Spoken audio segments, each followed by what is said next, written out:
Can you let me know? Can you see the screen? Is that coming through okay? Yeah, we can see security. Oh, bang on. Okay, well, let's start with some spooky stories because it's always in the news and stuff about how, oh, why is the pen not working? Data leaks, aren't they, folks? They're always in the news. Data leaks and people knowing stuff about us that we don't necessarily want to put out there just because our devices are constantly under threat. I'm just fighting to get my pen up and running. So even though if you don't necessarily realize it yourself, and even then we might consider then how we might go ahead to defend ourselves against some of those said threats. So let's talk about security in that case. Just to instance, to start with, perhaps privacy. Keeping folks from seeing data, things about us that we might not necessarily want other people to see. Specifically, to think about if you've got your desktop computer, if you've got your laptop, if you've got devices like my phone right here. Those are probably the most insecure things that you might actually own at home. Maybe the device right now that we're talking to, the thing that we got lying about and stuff. Because at the end of the day, whether that's your laptop, your desktop, your phone, they're all computers. They're all computers in which you have data inside of them. And that's a terrible diagram. Inside data. And data really is just a really fancy way of saying files, which files, again, are going to be collections of ones and zeros and things. And inside of those ones and zeros, odds are you've got things like financial information, you've got things like photographs, you've got things that whatever it is, financial documents, things that are sensitive in that case. So suppose if you're already in the habit of keeping or trying to keep your data secure, just because you don't want someone else to see you, perhaps, you might be in the habit of just scrubbing it away, deleting it. But just to consider first, what does it mean to delete something?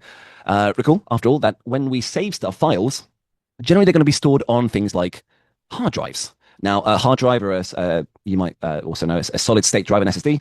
In fact, a hard drive, if I just pull up a picture real quick, just to illustrate the point, is something that looks a little bit like this. So on these things, we've got ourselves spinning disk platters. So let's just read. A hard disk drive, a HDD, simply a hard drive, is a data storage device that uses magnetic platters to store write information. Works by using spinning disks and magnetic heads to read and write data in small sections called sectors, which are then pieced together to form larger files. Okay. Not sure what happened there. So these are... Oh, what happened there? Sorry, didn't mean to go away.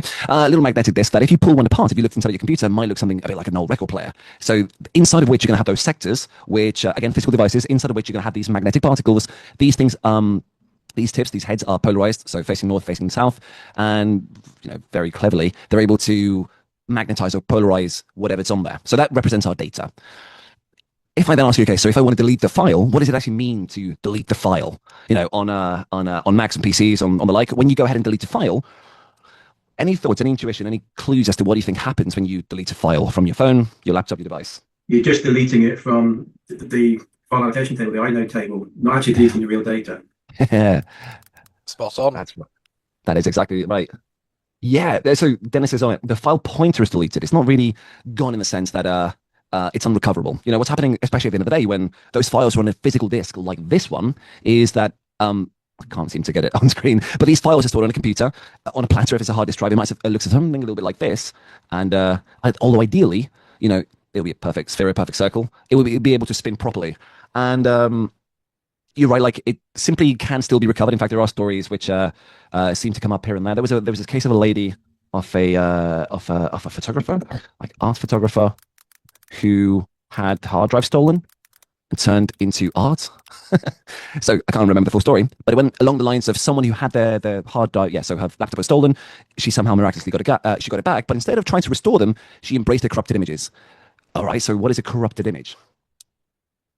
Interesting, Nick. Yeah. So why is it that if I'm deleting a file, I'm still able to restore files? And what is this idea of corrosion on files? So it's just a point. Because files are basically your pointer points to the initial part, and then another pointer that goes to the next part, and it's a little big data chain, basically. It's almost as if you can imagine this as being a whole sequence of ones and zeros. Your hard disk drive, the thing that's your file allocation table, is simply responsible for storing the actual location of those blocks.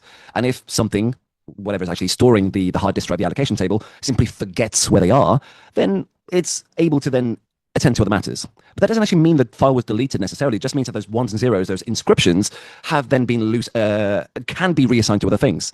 It's why you can then go ahead and sort of recover them if you go into your your laundry bin, your recycling bin, to find out what was there before. So with a little bit of effort, with a little bit of care, perhaps you're able to get the files back with professional help, or if you're somewhat maliciously inclined. I think Gambia has a problem here. Hard drive, corrupted files, ransom, blackmail.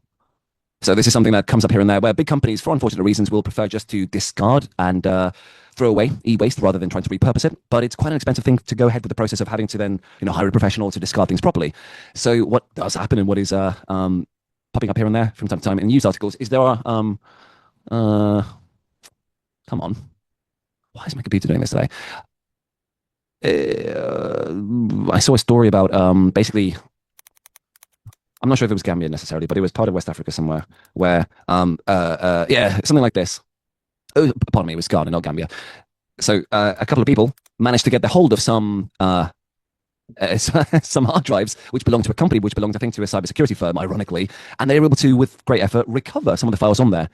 Not to hand it back to them, but just to use it for ransom, because inside of which you're going to find your data, your financial information, and whatnot. So again, just a testament, another proof that things aren't really gone when you think they're gone. So until Chantel, if you remember right, they get rotated over. Eventually, good to have you. So we need that to be, that's one way of getting around things. And odds are too that you've heard of something that's a little bit scary too. Cookies. Pictured here adorably with a Cookie Monster, a little bit surprised by the computer that he wants to delete the cookies.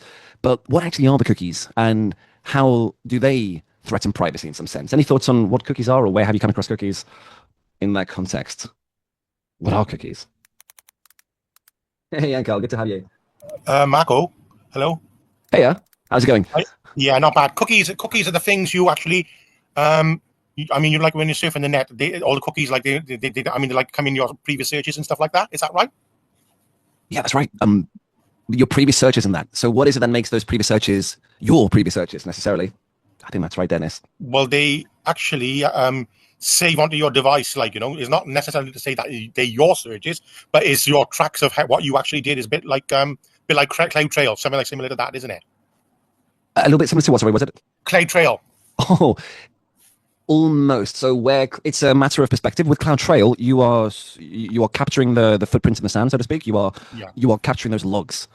That's right. Exactly. With it's similar to this. But you're able to inspect, or rather see, those cookies in action inside of Cloud Trail logs, because what the cookies themselves are, it's not, obviously, we all know it's not a real cookie. It's just a thing, a token, a hand stamp of sorts, which is when you go ahead and visit a website. Every website that's dynamic in some sense, that's interactive. That's right, in some sense. Yes. Something you can then sign into. Yeah, so if you go on a particular website and he'll ask you, can you give permissions, accept the cookies to give us permissions to actually use the cookies? It asks you that question occasionally, not all the time. We are treading water with what companies are going to be forced to ask from you, but there's three types of cookies, but the ones that I think most of the time are fine, the ones that we don't really have a big problem with are the tracking cookies for... It's the third-party ones that are a bit of a problem. So we'll look at this one first.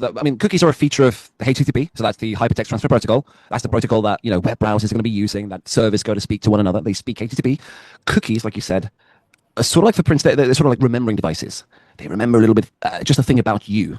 So quite often you're going to be, they're often going to remember that as something that you've already logged in, perhaps. So consider when you go to your Gmail, to your Outlook, to your whatever.com, you generally just type in your username and your password once, and then you then log in to see your inbox, your homepage, your blah, blah, blah. Okay. You don't have to then go ahead and, once you've signed in, for example here, then to re-sign in every single other link I go to, every other page I visit. I don't need to then log in with every other subsequent click. Instead, they were really infuriating. It'd be downright annoying if every single click I would have to then go ahead and re-sign myself in. It feels very much that way, in fact, with Skills Builder, that constant authentication. So that's really infuriating. It's downright annoying if you had to, reprove to Google, to Microsoft, to Amazon all the time by logging in every single second. So the way around this is these cookies, right? These little, really just values, little bits of paper, letters, numbers, and the like, where a web server is going to put something on you, on your browser. Again, it's going to save it inside your browser just to remember that you've been there before. That means if I then go ahead to log into Kaspersky, go to a random website, okay? I log in with my password, I hit enter, then essentially the web server, upon responding to my authentication, is going to plant a cookie on my computer, either on my RAM or temporarily maybe even on disk, on my hard drive, okay? Just remember that it's Marco, okay? Somehow it's authenticated me before. That cookie, it hopefully doesn't store any... It doesn't contain my name. It shouldn't contain my password. It shouldn't contain my password or anything else that's personally identifying about you. Instead, it really is just going to look like a big bunch of numbers, some long string of text, perhaps. All right, let's get to that in a second. It's going to be a really long string of digits that are going to be stored in a database somewhere, because the way that HTTP works is that every then time I go and visit a website again, unbeknownst to me, at least until now, the browser is supposed to then present this so-called cookie over, this value, this long string of numbers, to the web server again, just to remind the server that this is who I am. You remember me from before. Okay, check out my hand. That means then if I go back to Gmail, I go back to Skills Builder, I check my whatever, I close the window, and then tomorrow I go back and revisit Google. Odds are my browser is not going to make me log in again. The browser, really the website, is going to remember that I logged in before, reasonably recently, because they also expire like a real cookie does. It's not going to pester me to log in again and again. That's because my browser, again, unbeknownst to me, is sending that same cookie that was planted in there, day before, just to remind the server, this is Marco, you know him, he's already logged in before, so he can come through. It's a good thing in that case, okay? It makes our life a lot simpler to work through. Mechanically, just to see this under the microscope, if that's okay, we will see them looking a bit like this. So consider this, a really simple example of just so HTTP requests, the hypertext transfer protocols, the language that servers use to talk to one another. This might go from a browser, from your laptop, over to a server somehow. So we're seeing the verb in this case, get.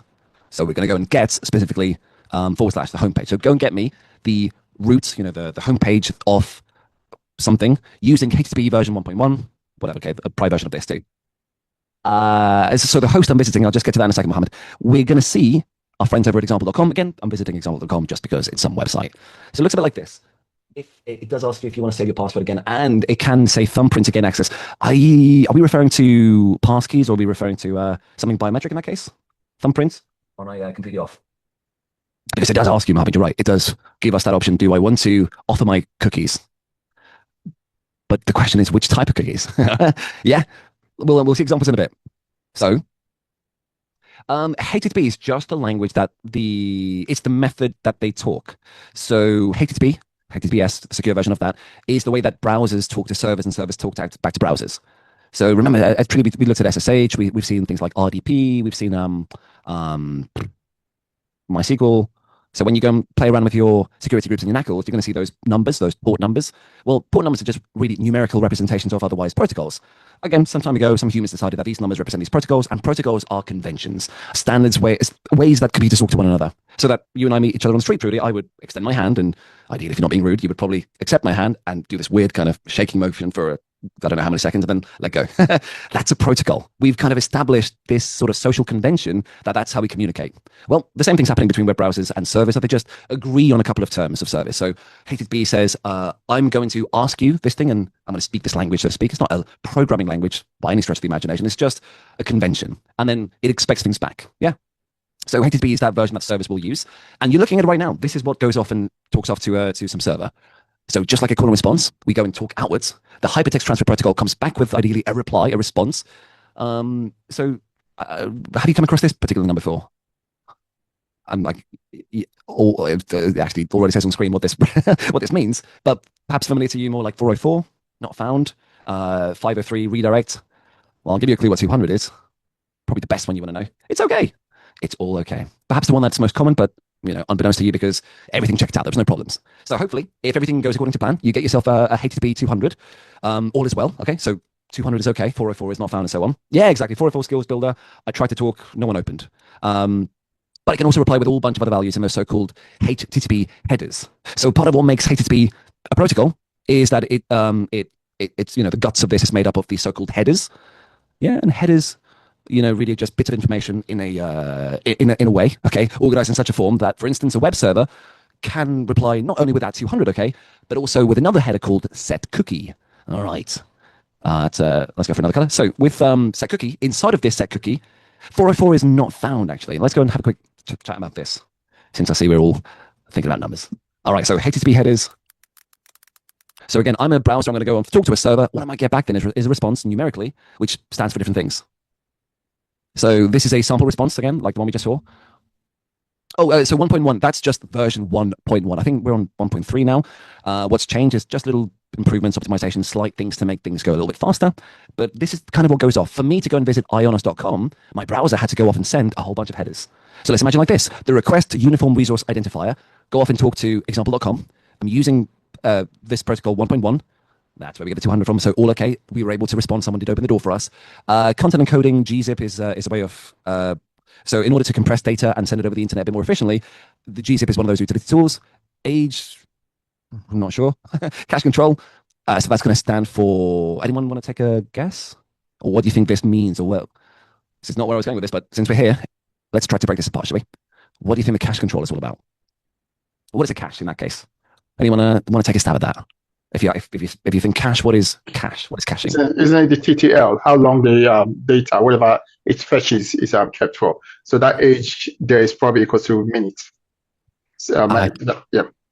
You're right. Yeah. So your time to live, your TTL is represented. I think that's what, an hour? Would we say? Like this. All right. So yeah, we can measure the cache in terms of a TTL, but what is the cache itself? I mean, if we peel back that onion, what is it that we're trying to even persist in the first place for a time?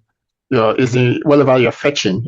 When you get that 200 response, that's what you're caching for that time. So if you try and access that content again within that time, it will go back to your cache version. And then when the TTL is expired, it will fetch new content again. Excellent. And the purpose of this is, if you can to speed up access. It's a bit like the edge locations that AWS uses. Well, that's exactly it. Yeah. So not CloudWatch, CloudFront. That's exactly what the edge location is. It's a cache. It's just a place to store that data closer to your end users, so that ideally we speed things up. We don't have to go off to the origin, back it again. You go to the corner shop rather than having to go to the big Sainsbury's. It's locally stored. It's closer to your requester. So yeah, some past answer. I think David's got that right. So some locally stored data, which ideally we would like to keep around for some time until it no longer needs to be. So a little bit encoded information about how long we would like it to be kept, in what form it's in. So this is all useful information for the browser. The e-tag expires on blah blah blah blah blah. Okay, so stuff that we don't need to care about, just because this is what the protocol is. That's what it's sent. That's what's expected. Yeah. So APIs are just a way of referring to all this stuff. But if you pull back that layer and say, well, what's an API made up of? Well, we can send a HTTP API, which is itself made up of headers. And these headers are, you see, separated by colons, so 2 dots, colons, so key value pairs. Yeah, so one bit of information and one answer to that. In that case, there's one that doesn't appear here, which does appear here, which is one particular kind of header called setCookie. So what does setCookie do? So what I said earlier about big random numbers and so on. Okay, let's have a look at this one. So inside of this value, there is going to be, again, a value, so a key value pair. The name of the key is going to be called setCookie. In this case, but it might as well just be session or something else. You can call it whatever you want to. Whatever it is equals blah, blah, blah. Okay, could be fish and chips for all you care. So when I said earlier about this really big random value with a bunch of numbers and letters, whatever that is, it's going to get planted on your computer, and it looks a little bit something a bit more like this. Yeah, this is again just going to be a really long sort of standardized format for generating big random values that happens to contain numbers and letters, and also turns out a couple of hyphens. But that number theoretically uniquely identifies me and only me. That server behind this, the one that's going to receive this information, is not going to send that cookie to any other customers, to any other users, just going to go to me. So that my browser, upon hearing its own name, it's like the cocktail effect, by nature of understanding HTTP, knows how to look at this and say, oh, I know what to do with this. I know that every other subsequent page I go and visit on example.com to send that value back to the server. So on every subsequent or then further HTTP request, my browser is also going to send a little bit something like this, like not just the get / or whatever the page is. It's not just host example.com. It's actually going to send cookie. It's going to then send a cookie over to the server. So instead of being set cookie this time, it'll then send a cookie. Okay. If I can just find it. I mean, it's probably going to be here too if I wanted to get into the weeds of stuff. Okay. But I mean, this has been enabled for us. Our browsers know how to do this for us. We don't have to worry about it so much. But where we come into this is where we start to, I mean, what's the threat here? What is the threat to privacy in that case? So, with this like set cookie, and you have the headers like the maximum age and minimum age. So hypothetically, it could be for a very long time, couldn't it? Yeah. So if you're looking at these headers on screen, and you can really just see, I mean, this is, Wi-Fi things going across the air and stuff. But if you're a little bit more technical savvy, if, you can certainly sniff all the wireless traffic, going between computers, between phones and so on and so forth, between things in the general area. And that's a little bit worrisome again, because if you have the technology and the know-how to do that, then, what if a hacker, what if an adversary could actually see the values? So it's not just that the reason we have an expiry limit is just to, to put a limitation on the amount of time that it could be valid for, because at infinity, someone else could also stumble onto that number too, and someone else could post to be you. That's the threat to privacy we see. That someone else could essentially see my hand stamp going through the air and stuff if I'm presenting it to the server. If I'm trying to go into a building and say, here's me because here's my number, and then someone else could just have a look. That hacker could, theoretically, if they know how to pretend to be me by seeing my cookie, by duplicating my cookie, by sort of doing this, you might then try to sneak into a club, and then presenting that same stamp as their own to that same server.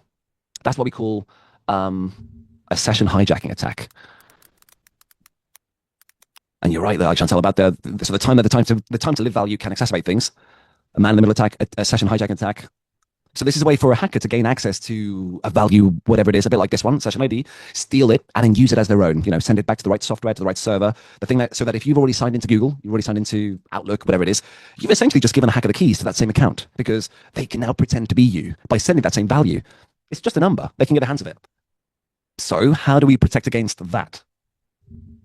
How do we protect against those things? Well, thankfully, there is a couple of mechanisms around this. If I just find cross-site request forgery, cross-site scripting. That could be it. I'm sorry, I'm just not too sure which one it is exactly. Cross-site scripting, session hijacking, server-side request forgery, host data poisoning.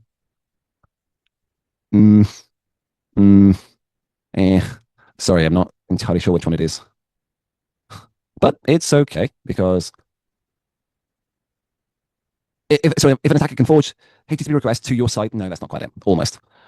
Essentially, they're pretending to be you in a way, and that could happen all kind of ways too. So there are, of course, a lot of other concerns too. If you walk up to Edge, to Chrome, to Firefox, to the like, odds are that if you just start typing in like your URL bar, whatever you see up here is, you may see a couple of like previous results. So if I explaining, for example, I see things I've previously gone to. Again, just search results that, for convenience, I can also see my own browser history.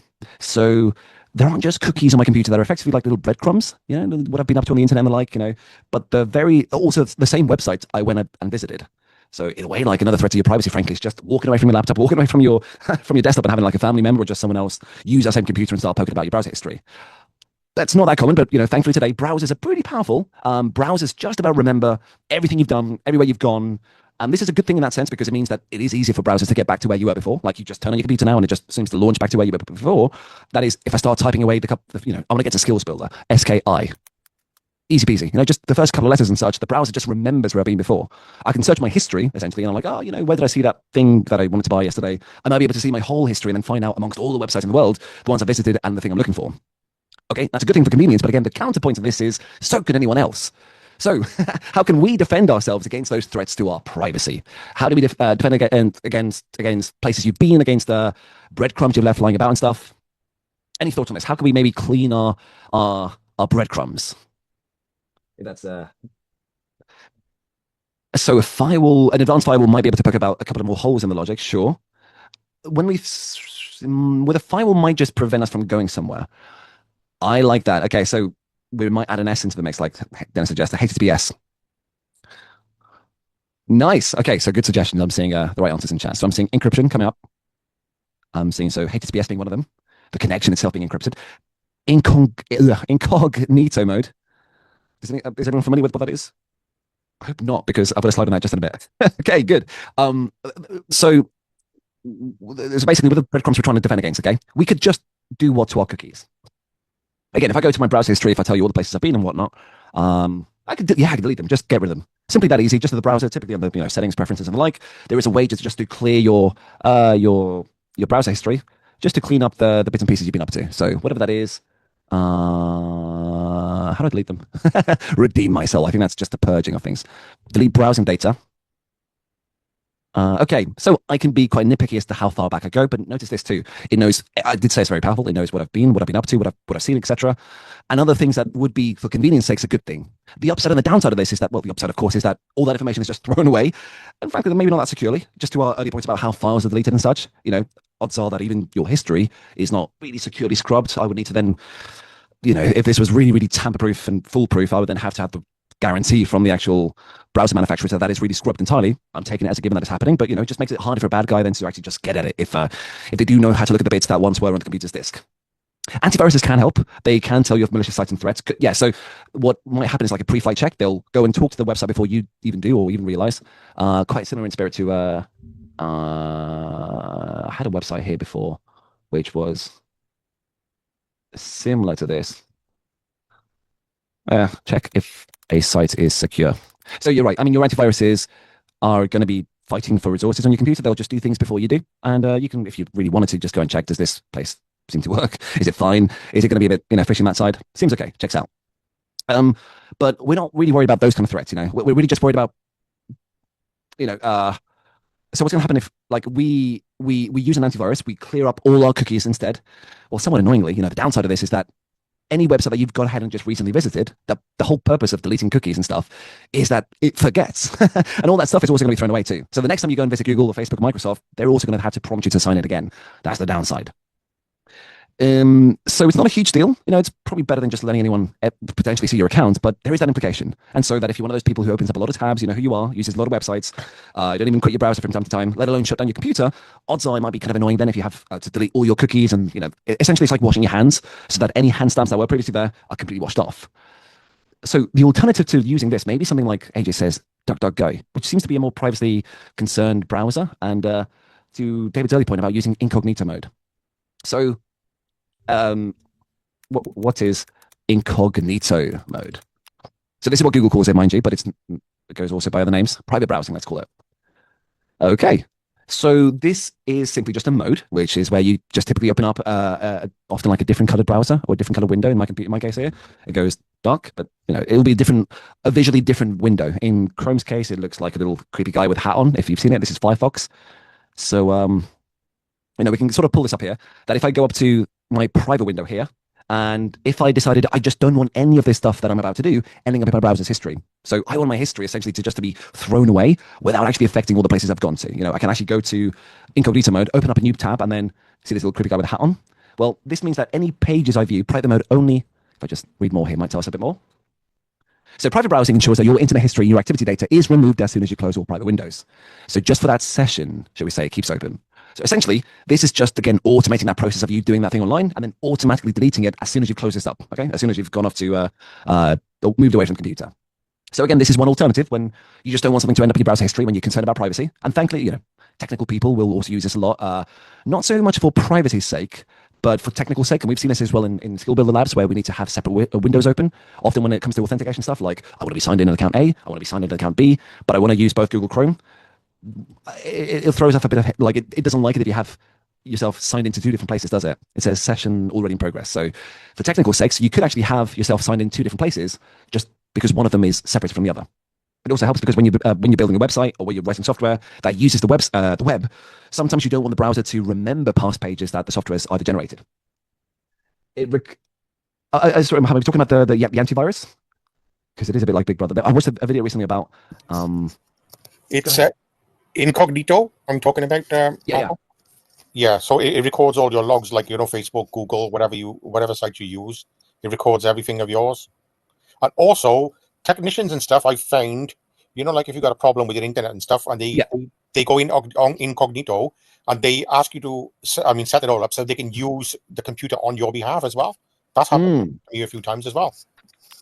So so that's what they're doing there is just to see from a outsider's perspective, like, is it actually working? Is there software, can we use this in a way that invokes a fresh slate or like a new day? Yeah. I would push back on that idea that it knows as much as, because essentially what this is doing is remembering less. I agree with you that it does capture that stuff about you. Just if I'm going to sign into Google, I'm going to sign into Google and then it'll keep that session going. But that session cookie is alive as long as this window's alive. So it's just a technical thing. As soon as I close this up, if I trust what my browser's telling me, it will only hide my browsing history from others using this device. So it doesn't mean that it's not happening. I'm not, imagining me talking to a server. I'm still communicating with a server on the internet. But it's just going to remember less. It won't appear in my search history and stuff. And therefore, I won't accidentally see some of your old handiwork, shall we say. So, but all these are just scenarios that rather assume that once I've logged in, I've gone into my computer first, right? It should don't go without saying that if I don't have a password on my laptop, on my thing and such, or a fingerprint sensor on these days on your phone, you probably aren't practicing security best practices. So it's just well too easy now for a nosy family member or just a roommate or someone just to come in and just to walk up to your laptop, just take your phone and then start poking about. Might not be a good thing. But again, if you're not really worried about these people around you, the thing that laptops and things that leave your home is that your phone is often going to be the most revealing thing. What is authentication? So what happens if you lose a thing like a device like this? Okay, if you don't have a password, if you don't have a thing on your phone, therefore you never authenticate, prove to the device that you are who you are and that you know that password, let alone username, then literally anyone on the street can pick up that same device that can start going through your emails, can start going through your text messages and really just pretend to be you if you log into various things. In fact, if you've ever seen, friends of yours just pop up on those kind of obnoxious posts back in the day on Facebook, it might very well be your friends, but it could also be friends who are friends of your friends who are, have intentionally walked up to that phone or laptop or desktop and just posted on something on their newsfeed that, without them actually knowing. So that's probably because they weren't using or requiring authentication. So it should go without saying now that authentication is a way of proving something, some kind of prompt that challenges you to know something about you before you can proceed, which is probably the easiest thing in the world, right? Are you? Typically, you know your password or your passcode. On a phone, it might be a couple of digits, a couple of numbers. But unfortunately, using something like a couple of numbers alone isn't necessarily the best idea. Because remember, did anyone have an iPhone 4? Or like the early days iPhone 4, 5, etc.? Let's go for the early iPhones. So this might be a trip down memory lane for a lot of you. Yeah, 5 was doing this too. So what would happen if you press the button, because it used to be at the top then, and you would see the lock screen. How would you authenticate? And this was just the standard. This was the default. How would your iPhone authenticate yourself? What's this person asking? Can anyone tell me how to? Okay. So, how is this phone asking you to authenticate? What do you see on screen? Okay. A pass. I would be careful with a passcode because that sort of invokes other things nowadays. A pass. Oh, actually, I'm wrong. I'm completely wrong. I think that's just borrowing a newer term. Sorry, I'm completely wrong. A passcode. It is asking for a pass. It literally is. It's just that. Sorry, I'm getting my more wires mixed. I'm thinking of a pass key, which is a new form of this. Anyway, a passcode, right? And specifically, what kind of passcode is it? Probably not the best idea because this is only asking from, specifically a 4 number, a numerical digit, okay, a 4-digit passcode. So this was the default back in the day for iPhones for some time. It's just not that secure, right? Even someone's asking, can someone just like pick out the best, most likely numbers? And it's probably not that easy it's probably not that hard to do so, because if you think about this, okay, so a 4-digit passcode, that's 4 possible values, and each of those values is a number from 0 to 9. So that's 10 different values, 0, 1, 2, 3, 4, 5, 6, 7, 8, 9. So 10 possible values here, 10 possible values there, 10, 10, another 10. So the total number of possibilities is 10,000 passcodes total. Specifically, passwords number 0000 all the way through to 9999. So 10,000 in total because also including the 4 zeros. Now, that's a lot. Like 10,000 is quite a lot. And frankly, it's going to be pretty tedious if you have to, if a family member has to then guess your password, tries 10,000 times. Plus, a lot of devices today, like iPhones included, will, if you keep getting them wrong, like Chantal's saying this right. So it's 10,000. It appears to be 99, so 99999, including the 0000. So that makes 10,000 in total. And like Chantal's saying, after a couple of attempts, it often inserts this delay, which means that, if you guess your password wrong, even if it's you who's forgotten it temporarily, maybe like 3 or 4 times, the phone is actually going to say slow down because you're going to have to wait a minute or 2 or 3 minutes or 5 minutes before you can try again. And this is a good thing. This is a good defense mechanism because if the search space is relatively small, as for the number of possibilities as few as 10,000, you can at least try to increase the cost of the hacking into the device itself through this brute force method, as this person says. This trying to get through just brutishly one after the other, where you just try all the possible codes, okay? Just by slowing down the bad guy. You're trying to raise the bar for them, okay? So just make every code take a full second, take every 5 seconds, iPhone lock, slow down, maybe make them wait a minute perhaps before they can try again, because maybe try again in, so maybe we've seen these things before, right? Maybe try again in 3 hours, maybe try again in some long amount of time. So that means that, okay, at least then that gives you a bigger chance to then go and get your phone back, or at least hopefully by then you've realized, oh gosh, where did my phone go? Someone's got it. You can actually go and chase it down perhaps. But of course, there is a much more effective way. This is 10 years ago now, which is don't use 4-digit passcodes. Don't use this. How can we, intuitively, how can we make this a bit stronger? What's probably the simplest fix we can do to just make this a bit better? 6 or 7. Yeah, using more numbers, or, Trudy, not even numbers at all, David says. Don't even use numeric codes. I mean, you can mix them up. Exactly. Why don't we introduce alphanumeric letters, introduce letters of the alphabet into this too? So if we now start to think about letters, even if we just have a 4-digit passcode, that means, it's not going to be just now 0 all the way through to 9, is it? But it's going to be A all the way to Z. And better yet, actually, how about capital A and then capital Z? So let's go from like capital, so lowercase a up to lowercase z. So that gives me, anyone know how many uppercase and lowercase letters combined? So how many letters in the alphabet? How many of that? So 26. So 26 here. We'll do uppercase, we'll do lowercase. So that's 26 plus. So that's so far 52 plus the, if you're going for alphanumeric. All right, okay, and you're okay. So we can get 62. Let's say 62 for the time being. Am I drawing a line? I think so. I'm just a bit off screen. My point is that very easily. So before we get into the, because you could amplify this all kind of ways too. At the very least, we could go for 62 times 62 times 62 times 62, and very already this is starting to add up a lot. Okay, so if I pull up a calculator here, for example. Okay, so if we just go ahead and do the maths now. So in fact, we know from before. So if this was 10 times 10 times 10 times 10, because that's what I'm saying for each of these before, using just numbers alone, gives us a nice juicy 10,000. But you've just agreed with me that if we take all the uppercase letters, all the lowercase letters, plus the numbers 2 thrown in, then that's 62 times 62 times 62 times 62, and already way, way, way bigger, in fact, so 14 million and such. Okay, so just by not even increasing the size, but just by having more possible digits, not just numbers, but letters too, alphanumerically, uppercase, lowercase too, we've really just increased the cost, the risk, or the effort involved for the hacker. And as such, what we've done is we've increased the security of the device, because it's a lot harder for them to just brute force their way into. So this person is going to have to try a lot harder. Apart from IIS, I think, oh, I see what you mean. Is that right, AJ, with I understand what you mean now. Drawing phone lock. So are you referring to, AJ, those 9 dots, that kind of matrix of dots on the screen?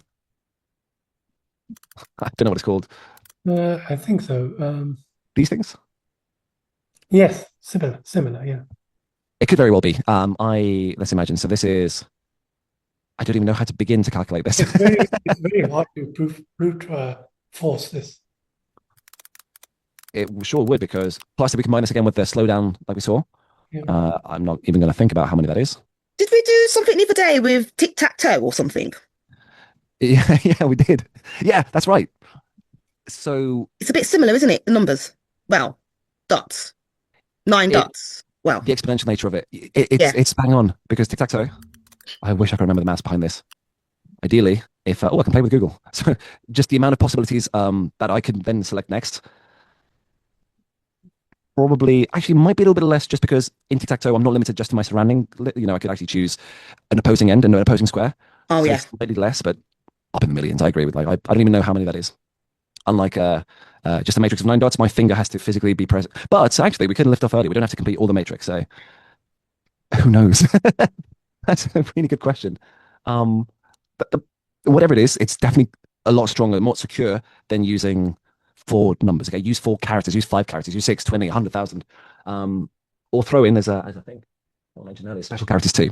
Because ultimately there is a price to pay, right? Like if you're trying to be really, really secure, and therefore you just shouldn't be using a 4-digit code, maybe use 5-digit codes, use 6-digit codes, use 9-digit codes perhaps, so that if you have like a 9-digit passcode or password, well, let me throw that back in the other way. Why might that not be a good thing? Because according to that logic, why not have a 50-character passcode or a 100-character passcode? No one's going to, surely no one's going to guess that. Why not go for a really, really, really long passcode? It is more complicated by design. It might take so long for me to unlock my phone that I might not want to, or I might not remember it too. If it's that long, if it's that arcane, it's just going to be annoying to try again and again and again. And so that alone is maybe some downward social pressure on having passcodes too long. So the best rule of thumb is, there's not necessarily one size fits all for this thing, but short is bad, longer is good, but it's only as good as far as you can have to remember that password. And again, like say a very unpopular password, like what these people are asking for, like a very popular number like 111, 2222, or a phrase or a sentence, because other things that the bad guy will do is that they're not just going to guess all the possible values, 0001, 0002, and so forth. As soon as you start to introduce letters into the alphabet too, they're not going to just try AAA, AAB, AAC, but they're going to try to start using words, popular words, common words, things that you might otherwise find in a dictionary attack. In fact, if your password is password, probably not a very good password, okay? Because it's probably the first thing that I thought of too. So if your passcode is 123456, odds are that it's not a very good thing. It's not very smart either, because, that's the bad guy's first thought as well. Thank you, Nick. So just shy of 500,000 there, about 380,000. So, tragically, rather tongue-in-cheek here is that with these kind of examples, it turns out that these are actually really more common than you think they are. So in fact, so this is from a website, just to put up a list here of the most common passcodes in the world. So remember, okay, number 1. So the number 1 password, according to one study online, was, drum roll please, amazingly, 123456. And on site, okay, the website requiring this, at least required 6 digits or 6 character passcodes. But still, really common. The second one, okay, the number 2 password in the world has been 1, 2, 3, 4, 5, 6, 7, 8, 9. So more secure in that case because it's longer, but you kind of have to guess it more times, but not that hard to guess either. QWERTY, brilliant. Why QWERTY of all things? Anyone use QWERTY? Top line of the keyboard. Yeah, the first 5 or 6 characters on your keyboard. That's the first row, QWERTY. On an English keyboard, QWERTZoo is the European version. QWERTZoo. If you go to Germany, France, whatever, they have different keyboard layouts. Portuguese keyboard layout. It might have a euro in there. QWERTY. Oh, it's still QWERTY in that case. But you're right. It might have a couple of with characters thrown in there or there. QWERTY's the name of the fish in Mr. Robot, by the way. So that's a, again, really common one. 1, 2, 3, 4, 5, 6, 7, 8 came out as a 4th close. Brilliant. 6 ones. So that's coming in 5th. 1, 2, 3, 4, 5, 6, 7, 8, 9, 0. Smart. 1, 2, 3, 4, 5, 6, 7. So you can see the pattern here. Password came in surprisingly at number 8, and then 1, 2, 3. So 1, 2, 3, 1, 2, 3. Someone thinking they're a little bit clever. And then the reverse. So 9, 8, 7, 6, 5, 4, 3, 2, 1. So if you go online and just Google like the most common passwords of 2025 or whatever, you probably see the most common passwords from all the different years. There you go. So thanks to security studies on the websites and the like, these are studies done online. So again, if you see your password on screen right now, anywhere on this list, let alone in the top 20 or the top 100, probably start trying to change your password. All right, because odds are bad people are also using it too. Yeah. Okay. So just to type this point before we go for a break, so that even though like most of these things aren't actually words, right? It turns out that then the hackers, the bad people, are also going to have access to these so-called dictionaries, like literally like the Merriam-Webster dictionary, the Oxford Dictionary, so that he or she could certainly just write software that tries not the most common ones, but also all the words in the dictionary, literally just one after the other. So if you think that you're being a bit clever by thinking about random objects, throwing umbrella as your password because it's a pretty random word, why would anyone use umbrella as a password? Well, the problem is that umbrella exists in a dictionary, and if it's in a dictionary, so a hacker can write a program that tries all the possible words that they know, the Pictionary attack, the the Scrabble attack, they'll eventually get to your word, and at that point, he or she knows then how to get into your account. So, not good as well. So the takeaway here is, I guess, just for the security of your account passwords, maybe you should just avoid or try to use completely random passwords. So, right, if words are bad, patterns of numbers are bad, just go full on random. Just avoid bang, bang, bang, bang, bang. Just go on the keyboard, see what comes out. Unfortunately, that means that when you go and register for a website, when you set a password or something, then you're going to have to again and type out that exact same thing multiple times over just to confirm that you actually did know this. And so, frankly, it might be, a really weird looking number, a set of characters and numbers or punctuation symbols. Honestly, just I don't even know if I'm going to remember that as well. And so, just sometimes people think that they're being a bit clever, instead of using like an L in a password, they might use like the number 1, a bit of leet speak, like an A, they might use a 4 because they kind of all look the same.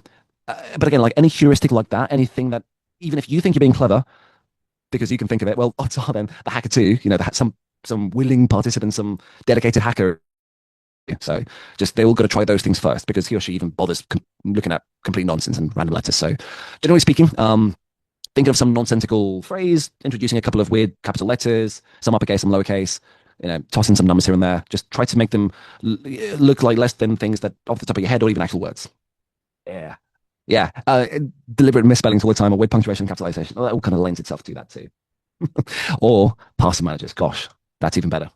I just wanted to check back again with the old website just to see if there was any information about the phishing attack that we're about to see.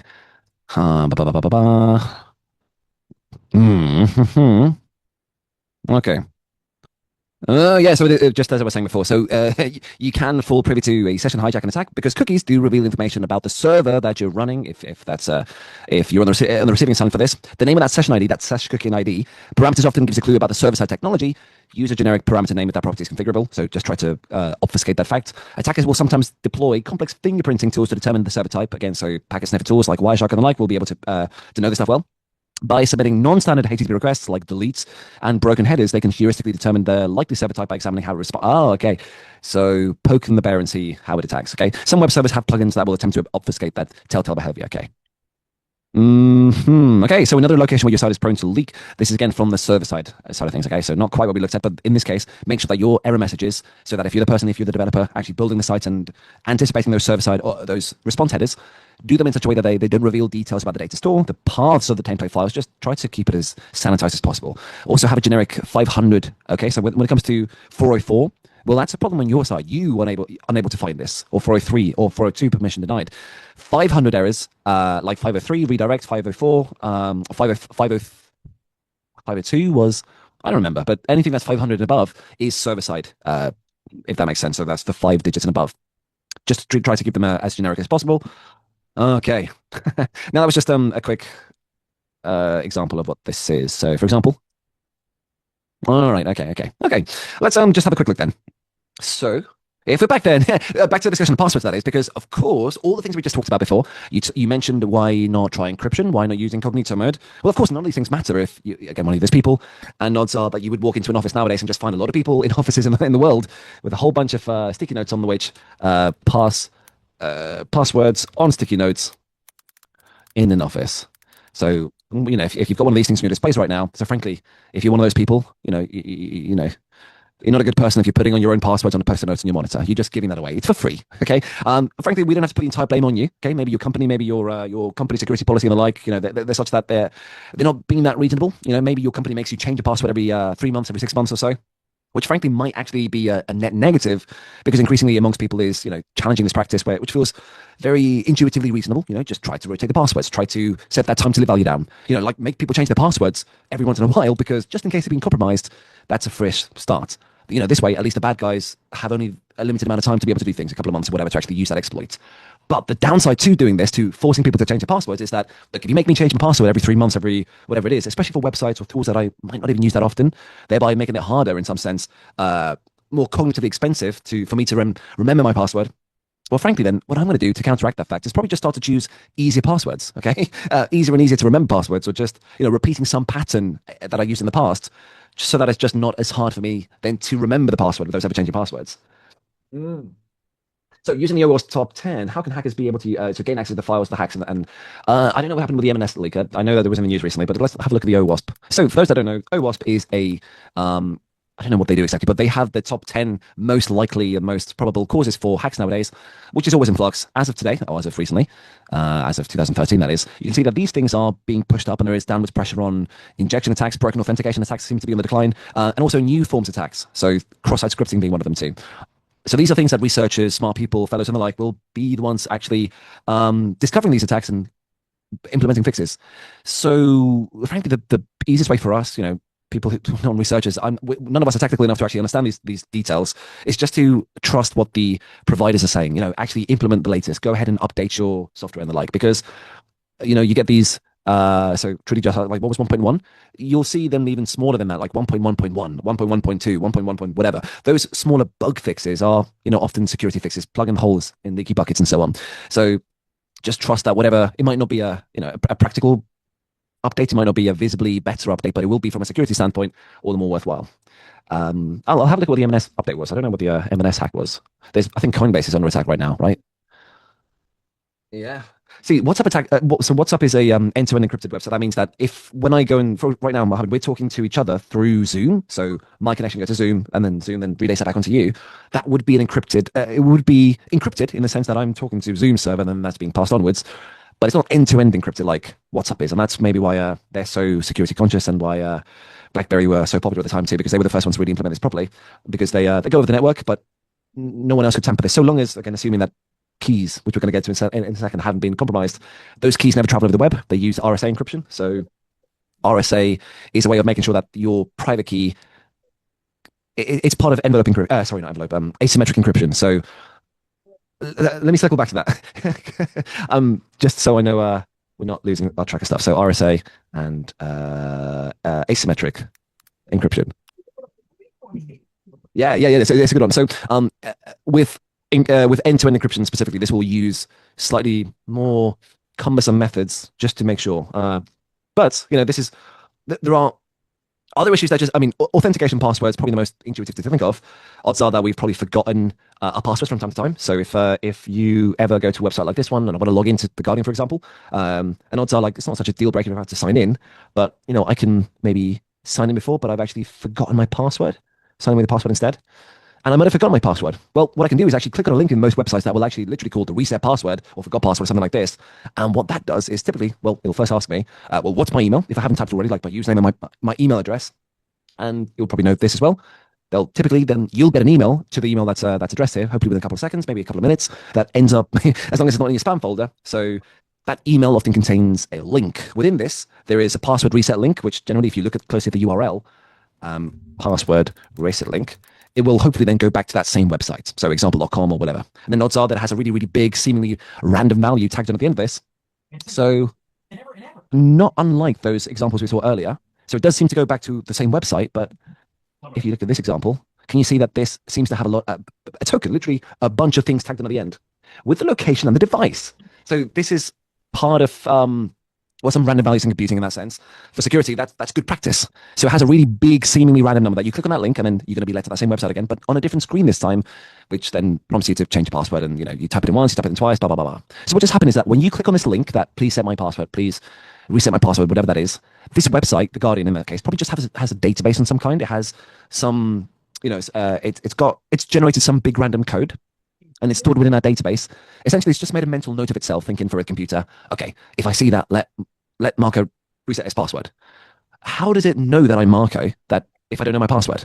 And then you sort of have this catch-22, this tail situation there. Well, if I, have still access to my email, then which I registered the website with, then which pretty much is the assumption being made then, well, let's send him a special link containing just that really big code. And then this will be also stored in that same database. And then let's assume that anyone who can log into that email account is probably that person, just with a high probability. So let's let that same person who can access the email address then be able to choose a password for that particular website. Okay, you're trusting, again, to be fair, that this is indeed the person who is supposed to have access to that email account, because that's really the only way. Odds are that you probably don't want to incur the expense of or the complexity of calling you up on the phone and saying, hi, are you really you? And then proving this by giving you, personal details or more values, more information that you might actually not know. You can at least trust with some probability that that only that person has access to that account. So look at this one, Chantel. And that's actually, that's a good thing in that case, because there are so many good practices in place. Odds are that it means that your password, even the old password that you might not remember, is going to be encrypted in some form or hashed, more technically somewhere in that database, so that even the IT staff themselves, even whoever it is that's running the website, can't actually see it. And what they will see, what M&S might be able to actually get, is just Salting will just give you some seemingly random value in their database. And that's not your actual password. They don't know what your password is. It's a hash thereof. It's a scrambled version of your password. But some websites are really, really bad at this. I can think of a couple of, not so much now, but over the years, which I've done the password reset email thing. And oh my gosh, in the email, I've seen the password. And so that's fine. But at that point, I remember, oh, okay, that's the password I was using. I can then just copy and paste that password or whatever it is. But that means then if a company was able to email me my own password, odds are that it wasn't encrypted, or it wasn't hashed, it wasn't scrambled on their database, which actually means that any one of their employees, or any hacker really who steals their database, could see the password, could log into and pretend to be you, and then have these big, data breaches like you see with this M&S, for example. Moreover, these then end up on the web, they then get emailed on the internet, and then, partly wirelessly, if I'm on my laptop on my phone or something, what my password really is, if my email server is not using encryption, as is not always the case, they might just let anyone in the local whatever, in the vicinity, any packet sniffer really, just to see what the password is. So bad practice not to scramble passwords in a server, okay? And this happens more than you think it does, tragically. So keep an eye for this. Frankly, there's not too much you can do, other than really decide, I'm not going to use that website anymore, I'm not going to use M&S anymore, I'm going to boycott M&S, because they don't really seem to have their act together for when it comes to security or privacy. But yeah. So what can you do? I think back to the theme of trade-offs, right? It's becoming more expensive cognitively for you, just in terms of remembering all these different passwords. If you're making you remember one password for every new website, and again, if we humans, probably have the habits of accumulating tabs and visiting more than just a couple of websites, it might be dozens or hundreds of websites over the day that you actually have accounts on. Surely you can't expect people to just remember 100 different passwords, can you? So what are password best practices? Use cache. Yeah. Turn off the computer. Probably the best way. I think the simplest or the most intuitive way of doing this, let's have a look what they suggest. Make them unique. I think this. So bottom line, use a password manager. Does anyone use a password manager or has a preference of which? Let's have a look at password managers. Yeah, Marco, I used to work for Dell, and we would have to change our passwords, standard AD passwords every 30 days. They had to be a minimum of 16 characters, uppercase, lowercase, numbers, special characters, and so on and so forth.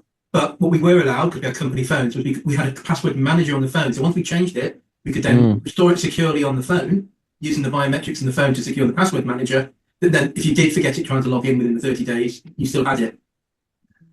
Well, that'd be brilliant. So what is a password manager? And so that was applicable both on your phone and your laptops and other devices too, I'm guessing. Is that right? Yeah, anything where I needed my Dell account ID, we could use the password manager. Okay, let's take it from the chips themselves. So It'd be a bit like the principle of secrets manager in AWS then. that's exactly what it is. Yes, if I'm not mistaken, I think you can do that. The thing with Secrets Manager is it is so Like the same kind of thinking. It wouldn't be the same for us, but the principle behind it. well, it's actually the same technology. Like the what Secrets Manager. Okay, first of all, what am I doing here? I'm logging in both with MFA. I think we all know how this works. And what pops up on the screen is a prompt from my password manager. So it could be that whatever is behind NordPass in this case is using technology just like Secrets Manager. It offers me the chance, if I go into the settings, to actually be able to generate secrets, which is what Secrets Manager can do. Its primary function is to store secrets and rotate them. So above all else, like between Secrets Manager and say, if you look at the description here, the thing that best distinguishes Secrets Manager from KMS is that it rotates. That's probably the biggest draw from this. So it's a parameter store that rotates the key material for you. Can I generate passwords? I don't think so. Well, it does, but you don't see it. The whole rotation is that it's going to generate a new code for you, that you don't have to write the software. So in that sense, yes. But this is more like the raw product, shall we say. If you want a SaaS solution that will rotate passwords for you or generate passwords for you, that might be built on top of this, shall we say. So I'm not sure if I can actually generate passwords. I think maybe Cognito can generate passwords automatically on AWS Cognito. Yeah, okay. So that can happen on the user authentication side. Just that Secrets Manager is the kind of the vault, if you will. But Cognito does have a means to do that, apparently. If you then play around with the UI, if you go into the user pool settings. So there are tools, there are software, free, commercial and the like, that you can install, and they're generally called password managers. So these are tools that you can then set up. Michael, I don't know if you remember a few years ago, or maybe last year, there was a password manager that got hacked. So I'm not sure how safe LastPass, it was called LastPass.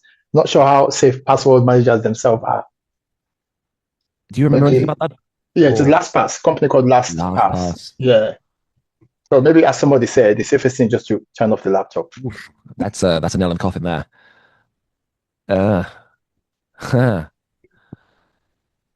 Okay. Oof. That's very bad. Okay, so does it tell us how they're being? Okay. Scroll up a bit, Marco. There was an interesting bit just saying what they've got. Just a bit more. What we got was so there. So, no, just back down a bit where you got highlighted. But right. So encrypted data was stolen with a username and password. So LastPass had encrypted those usernames and passwords. Yep. Website URLs were unencrypted. But I mean, this is the first time I'm reading this, but it just strikes me that what you have to assume in security is you're going to be breached. Therefore, how do you protect yourself? So by encrypting that data, the hacker can't automatically go ahead and use it. They've still got to work out how to decrypt it. Yes, they've got hold of it, and that's embarrassing for LastPass for sure. There's obviously reputational damage. But if the hacker can't actually use that data, then at least there's less risk to their customers at the end of the day. Exactly. I'm not sure if I've. So what we've got there is hashing, and we don't need to know how the hashing algorithm works necessarily, but just know that inside the database, because what it says is, we've got what was unencrypted was the URLs that you're visiting. So that's like, I know where you've been, but at worst, that's it. I can't actually necessarily decrypt your username. I can't decrypt your password as well. I just have the hash value thereof. So it's your point about reputational damage is that most people won't read into this that much. They'll just know, oh my gosh, I've been hacked. I'll move away from that company altogether. But it seems to be like a spear phishing attack. Someone from that company has been targeted over some social engineering site and managed to get that. But layers of defense mean that even if you've got your data out, that data itself is only part of the story. They themselves don't know what the value is because they only store the hash value thereof. So you ultimately put your trust in the integrity in the CIA triad of the algorithms that actually encrypt the data itself, which RSA being one of them. If you it's probably too long to go into tonight, but the computer file. Don't forget, 12 years ago, RSA was breached. I have no idea about that. I did, but I was working. RSA used to be a subsidiary of EMC, who I used to work for. So they were breached about 12 years ago. The company was breached. by a Chinese state actor looking to break into Lockheed Martin. They were after the seed codes for the Lockheed Martin RSA security hardware tokens. Mm-hmm. The way they did it was similar to LastPass through an insider. And, Yeah. you know, not a compromised insider. They actually scattered USB keys around the car park in Canada of the RSA offices. Someone went in, plugged it into their work computer, and because they suddenly breached, basically, the attackers could get in and work their way through the system. If what they were after was a seed key, then there might be. I mean, that is the thing, that you're placing your trust in the fact that that key is always private. Occam's razor, like that is the simplest. Nothing else should be made available other than that private data. And if that private data was then, the seed key is exposed, then that's game over. They can then reverse engineer whatever was said. Was this with Lockheed Martin? So Lockheed Martin was what they were targeting. Yeah. RSA was the company, obviously, provided the secure tokens, and that was who was breached.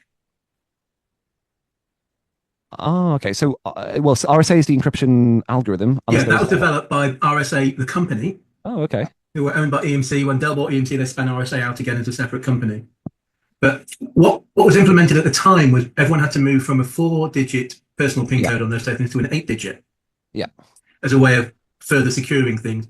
But what a lot of people I know did was just duplicated the 4. So if they used 1, 2, 3, 4, they now use 1, 2, 3, 4, 1, 2, 3, 4, which is kind of useless. Again, these trade-offs, right? Because it's becoming more expensive for the company to insist on changing things, but it's also expensive on the terms of the person, or the people having to remember more things and all this kind of stuff, that if you're making you remember different passwords, that you're just going to try and cut corners, repeat yourself in the case of numbers there too. And these are things how it go. A lot of employees are talking about less remote work now because of the security breaches, aren't they? It's one of the risks of remote work.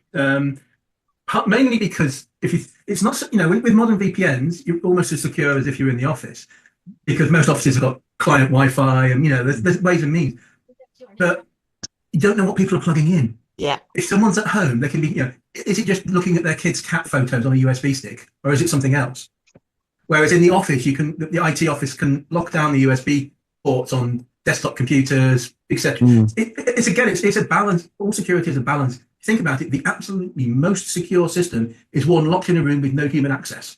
Yep. But then what value is that no to someone who wants to use it in business? We are the weakest link. Weakest link. And human engineering, social engineering, all these ways of doing things, like scattering USB keys around a car park. Don't forget, back in 2011 when this happened, USB keys were very tiny, so people were finding them and they were a lot more expensive. These days, you wouldn't bother. You'd think, forget it, I can pick one up on Amazon dirt cheap, and it's easy. But back then, it was someone thought they got a nice freebie. I think Stuxnet was also supposedly done with a USB stick because it can fit in your shoe, a sneaker net. I wasn't familiar with the Lockheed Martin breach. Gosh, like the one would think that this was that they. Well, they didn't actually get into Lockheed Martin because RSA discovered it, but they only discovered it about 30 days after the initial breach. Yeah, the information was lost. If not for this, without issues. Yeah. This is one that's a little bit further afield for me. I'm not sure what happened in the full story, but one thing that we moved away from, spear phishing, or like whaling if it's very, very big, AJ, is try to remove the passwords altogether. Or humans, like the weakest link you said, just literally have a different way, which is passcodes. This is a way where you, rather than having many, many different passwords, have one very strong password, something that's ideally really big, really long, pretty still random still, and maybe just to be really, really safe, you just write that down somewhere, like just tuck it away somewhere physically secure, like an actual deposit box under the stairs, and like something that's not a post-it note on the monitor, and then you store all your usernames and passwords in that software and protect all of them with just one master password. But if that gets compromised, exactly, you've got the vault, haven't you? That's the one big gotcha here is, God forbid, like, this is amazing because it means I can have, this 100 character long password, if websites allow that, okay? And I don't need to know anything else, but if I lose or ever forget that master password, I have very, very securely encrypted all of my accounts, none of which I can now access or can be then deciphered. So that's that one password that you just cannot forget or should have some kind of backup for. Yeah, it's like our root account for AWS, isn't it? Yeah, I don't really know what happens if root. Because if someone gets into the root, they can spend all your money, can't they? They can have any service they want, can't they? It's like if your root password is itself protected by another, say, LastPass or another password manager, and on top of that too, and then you have locked yourself out your own car, then Amazon themselves can't help you because it's not there. They don't know what your password was originally, and they still can't. They could reset it, But then you'd have to go through the whole loopholes of this is me, face to face. I don't know. I honestly don't know. By that point, it's just not convenient. Shall we Oh, say? no. I meant if someone on the route, if your route was compromised, it's costly for you.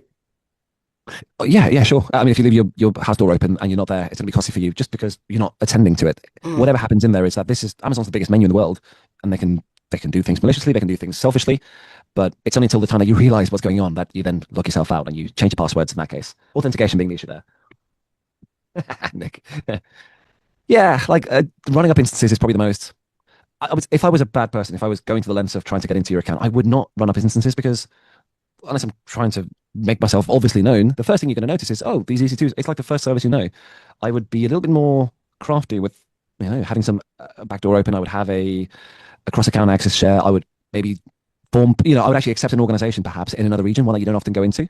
I would then try to find some obscure pocket to then allow myself back into to slowly suckle on it rather than just do one big cash and grab. Because if it's very obviously a cash and grab, then AWS are more likely to then forgive you or kind of work it out between them. I'm not sure, but easy way to create your own user. Come again, sorry. About the if you create your own user, if you've compromised user A, you go in. If that user A's got admin access, and you can create user B, then most people don't check how many users have I got on my account. Absolutely. But what of your cost usage? Would that pick up any increased activity? Yeah. So if you've got your budget set with the alerts and emailing you every time you breach certain levels, you will pick it up. But the question is how fast and what's going on. Whereas in what Marco's saying, you take a much a slow approach. If you create your own user first, you're hiding what's going on a bit more. All starting to make sense, isn't it? These recommendations. That's right. So actually, I would go one further with a user because a user is you're not going to have. You might have a couple of users if you really get out of hand, but at most you're just going to have a couple of them. There is a hard limit of 5,000 tops. There is no limit on the amount of roles you can have, and roles can be freely distributed. They can get lost in the background. Plus, if that role is also permissive enough to allow you to change CloudTrail logs, because logs that capture everything themselves can be deleted or modified in some shape or form. There's only one real safeguard against this, which is the next step up to CloudTrail. So, does anyone know of the FIPS 3 compliant device service in AWS? There is one place that I can store data to what they call FIPS 3 compliance, which is it's extremely secure in terms of. I know that's required for government data. I don't know what it is. If you want to store data it's not going to be data often. It'll be like the key to then unlock the data that you're going to store in this module. It's KMA, something like that, key management system, or KMS is great, but it's still a FIPS 2 compliance device because it's still there's gotchas when it comes to the keys are stored in KMS. Sure, I'm still bound to the likes of can I fight you and take your computer off you and then use your account? Sure, it's very secure, but it's not as secure as could be. You think the Cloud HSM? Yeah, there is a mode on HSM. None of us are probably ever going to use this, but there are modes in this wherein HSM hardware security module. First of all, it's a key store in the cloud that you can actually buy if you wanted to, or you can have them host it for you. That is going to be stored redundantly in different availability zones, this and that. Okay. One thing that they can do is have a cluster of HSMs in which you have this set to compliance mode or governance mode. And I can't remember the full details, embarrassingly. HSM governance mode in AWS, or is it compliance mode? Governance mode refers to a retention policy that it means it cannot be unlocked. It's like a freeze that no one in the world could then unlock it. It's like a time bomb. So 5 years pass without anyone being able to touch it. So that is tamper-proof. That's what allows it to scratch that envelope. Again, these are very, very, very stringent use cases for those corporate needs, right? And the point being that you just lock the vault and it's like a vacuum. No one can get in or out. Even if you wanted to, it is just sealed shut. You don't store your data in Cloud HSM. You store the key material in HSM, the actual keys themselves that, again, without knowing the keys, you can't decipher whatever has been encrypted. Provisioning, without the encryption keys. Oh, it also apparently explodes or something. Yeah. So an admin or a crypto officer, I don't know. Maybe that was a lie that it explodes. So this is it. It just supports level 3. If that was ever a telltale sign that I need something that's level 3, and we don't even need to know what this kind of standard is. KMS is level 2. Only HSM is level 3. That's the one telltale sign for that, which just means it is good for those use cases. Sorry, I'm very shy on details there. I've just forgotten everything.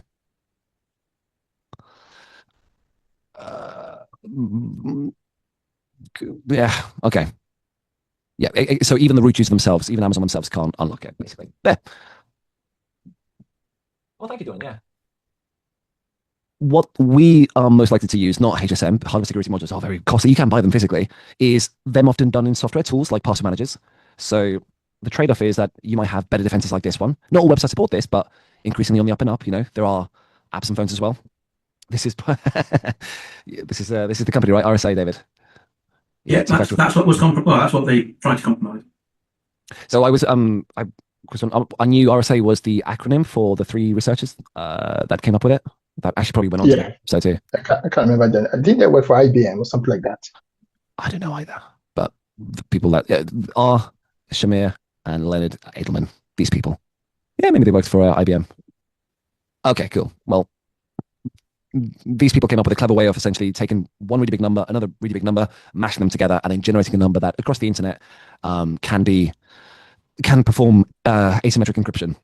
Like, I think we know what these things are, right? Actually, just to tie to what's up before, because sometimes you don't even need special software. Like you can just use like an SMS or something like your phone. Sometimes what you get is like a text message that will then have to type it in. So just again proving who you are at a different level. But what about the network itself? Like, so what we've really been talking about today is just like proximal threats. Really just someone wrestling it off you and then trying to take control. But what about the security of the networks you actually use?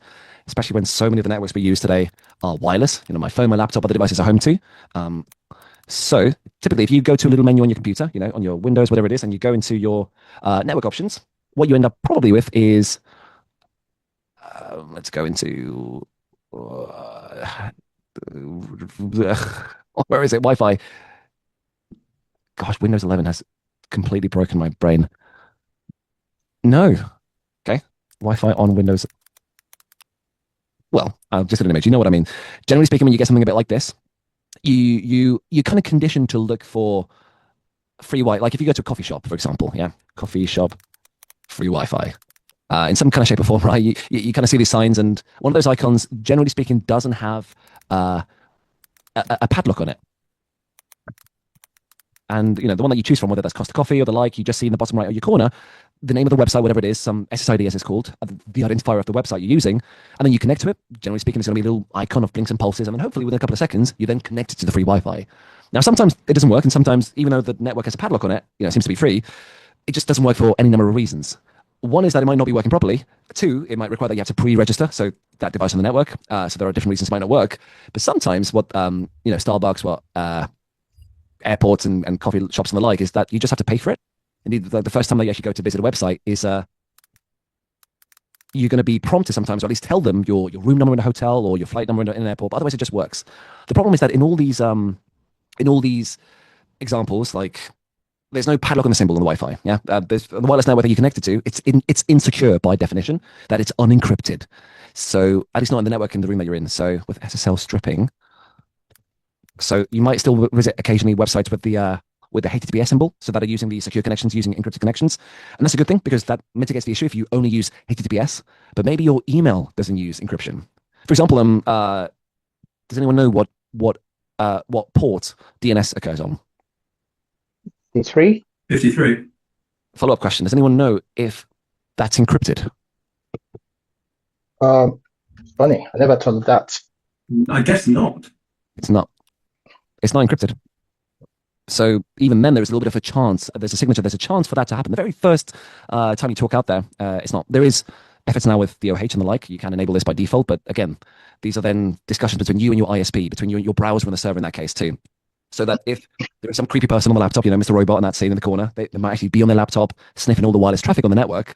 And then anyone is not using an encrypted traffic, anyone is not using DNS over HTTPS, for instance, they might be able to see at least everything that's happening, or at the very least where you're going.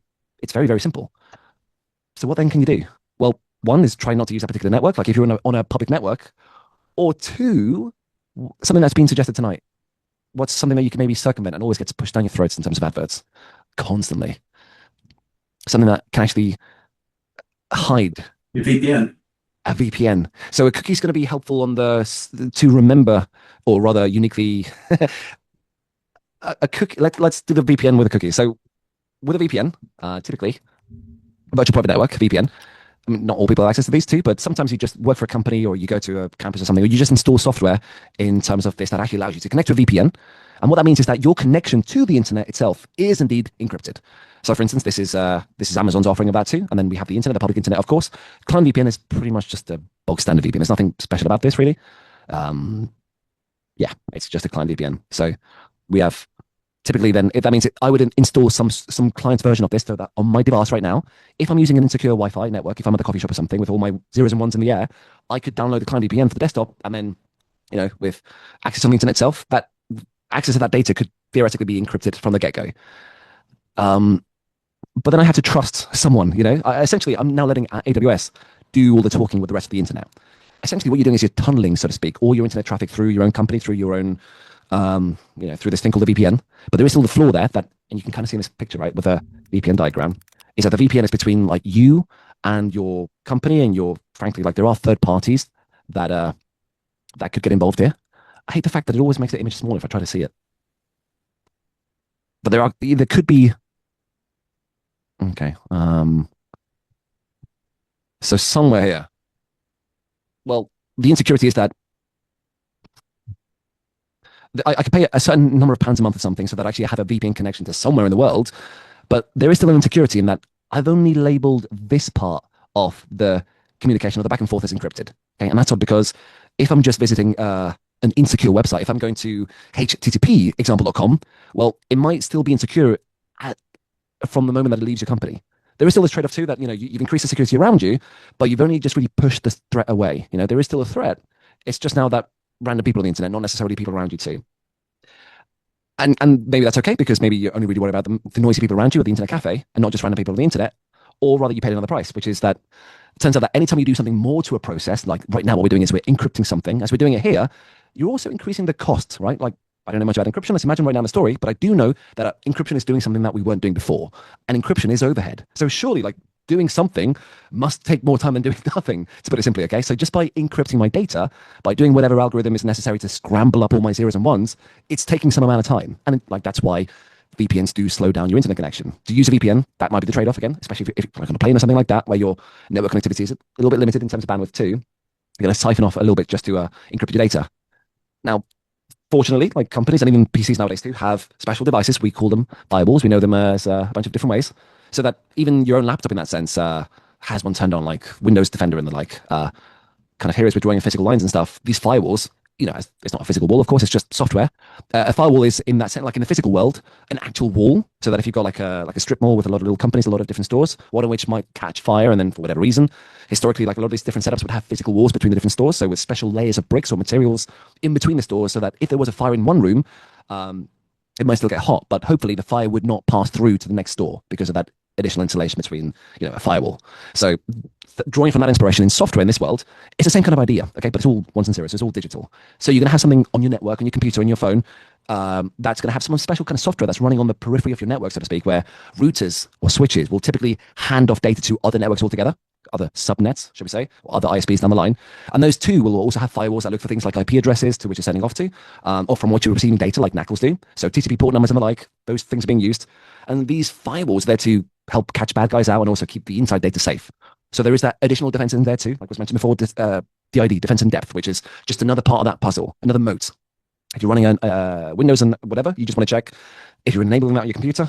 So Windows Defender, Windows Firewall. Let's have a look. Allow an app through a firewall. Oh, no, it's not the one I was wanting to. Maybe details. It's not the one I wanted. Maybe advanced settings. Ooh.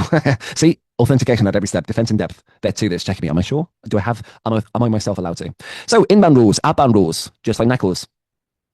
So here too, I can see the protocol, the ports, the port numbers. So 443, allowing yes. Some custom protocols, which I don't know, I'm not familiar with. Any. So for services, this is your same idea, but in your computer. So just to read, is it from a VPC? Well, a VPC. So a VPC is like the floor space. A VPN is going to be the tunnel that you can use to encrypt to another VPC, should we say, VPC2. But the thing that we're kind of trying to avoid here, stepping lightly, is this wishy-washy space of the public internet in the middle.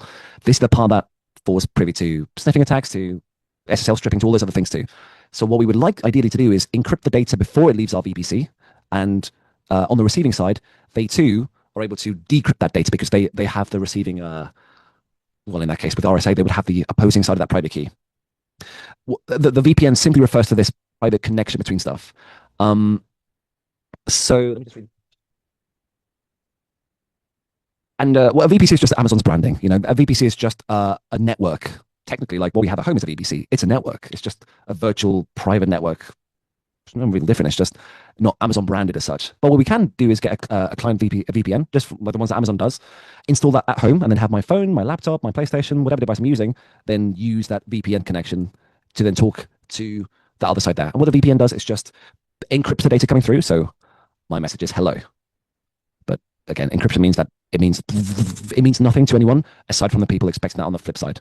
And beforehand, we sort of established this shared secret between us that the decrypting key will be the one that you and only I possess. That makes otherwise to anyone else unreadable. And there are clever tricks around like packet dropping and read route.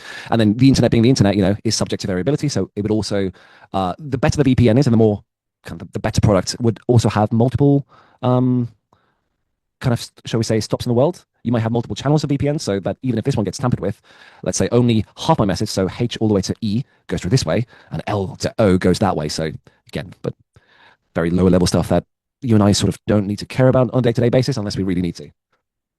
Yeah, it actually is it's a fair thought because, just trigger my memory, Dennis.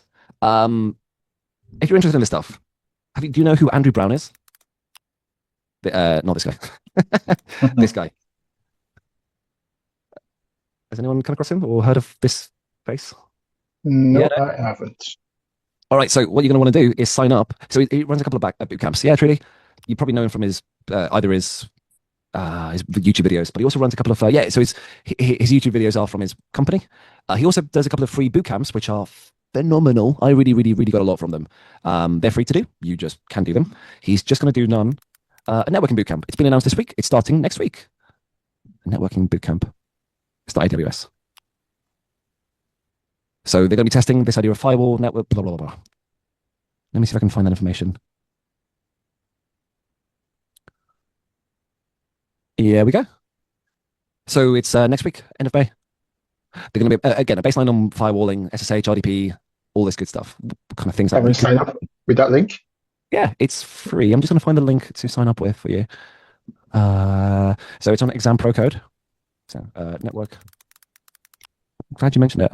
So he offers a paid version. The paid version is exactly the same as this free version, aside from he will validate your work and give you a pat on the back and say, well done, and he vouches for you. But the learning's all the same. Like if you don't care about the official pat on the back, then you're going to get the same access to the same material. Cool. Yeah, you met him at the summit. Which one, Mohammed? You sure? This? Really? I'm very jealous. There we go. So get yourself signed up. If I'm not sure if that link will work necessarily because that's to my what I have to do. Hold on, pre-registration maybe here. Yeah, cool. What was he like, Mohammed, as a person, as a as a human? Let me see if I can find the link for you more directly. Yeah, Marco, he was very nice, very friendly. He did a speech there, so we listened to the speech, and then after that, then when I was going to go back home, I actually met him then and had a picture taken with him. But obviously, I got the picture. But obviously, the skylights in the summit place where they had the summit, it was a lot of sunshine, so the picture quality wasn't very good. Unfortunately, I took about 4 or 5 pictures with him because of the sunlight, like ruined the pictures a little bit. Like, but I got him saved, and I didn't meet him, and I spoke to him, and yeah, we had a little bit of a chat for a couple of minutes. But he said I got to go and catch up with my team. So then he left then, and I left to go back home. He seems like a nice chap. He's very distracted from I've been following his videos for over a year now. I've subscribed to his YouTube videos and I watch them occasionally. Oh, I recommend. I'm like hit and miss with some of his stuff. Like he's sort of he's so scattergun when it comes to things. What he's saying is that this is the first boot camp where he's doing it from the perspective, like he's not leading it. He's deliberately taking the back seat to understand what it's like from our perspective. Right. So it might play out a bit differently to the other ones because he's done one on Terraform, he's done one on cloud on AWS, on Gen AI as well, most recently. A bunch of other ones too, I can't remember. But I'm glad you met him. Yeah. Was this the recent one? I didn't know he'd be there, like, but he was there, like, Was this at the London boot camp, the most recent one? That's right. Yeah, the London Summit we had on the 30th of April, I think it was. I think some of the other members had picture taken with him as well. I think Will Scott and I think Kim Oh, with him as well. I think they did share it okay. somewhere on the. I think it's on LinkedIn. Maybe it could be. Yeah, I think it's on LinkedIn. If you have a look on there, you'll see him on there. I absolutely will. I'm a little bit of a recluse at the moment, but I will check out. Very jealous. This is the page I wanted to send. There you go. So 2 weeks of online learning. Again, 2 weeks, but that's just as it's ongoing. You can still revisit this a year from now or whatever. But it's led by, you mentioned Chris, these other people too. You don't have to pay for this. It's completely free. You can if you want to get the badge, but I think the value is in learning. Hey, so that's one I'll pass on for you. Cool. Yeah, I think I'll pass on to the rest of them too. I wanted to get into encryption, but I think I might have to leave that for another day just because public security, it's such a big topic, right? Security is a big field, and we know that better than anyone. If you would like to get enrolled in this, then do, because I think I'll give it a go and then we can discuss through the week. Hey, not bad at all. This is the website too. I refer to from time to time. The explaining one, should you want to. Sorry, I didn't get around to doing cloud practitioner questions, but again, something that we can do at any time. These things are better together. All right, I think we'll call it a night. I can hear Lilo and Stitch calling in my case. For what it's worth, I really enjoy when you come on and you talk to me. Such a pleasure. So Chantel, David, Mohammed, Nick, gosh, Trudy, Aaron, AJ, Dennis, Brad, David, Duan, and Olu, Arun, and Ankel. Thank you so much for this evening. It's been an absolute joy, a pleasure, a thrill. Yeah, as always. Eat your vegetables, look both ways when crossing the road, drink lots of water, get lots of rest, and we'll see each other very, very soon. Take good care, and I'll see you very soon, everyone. All right.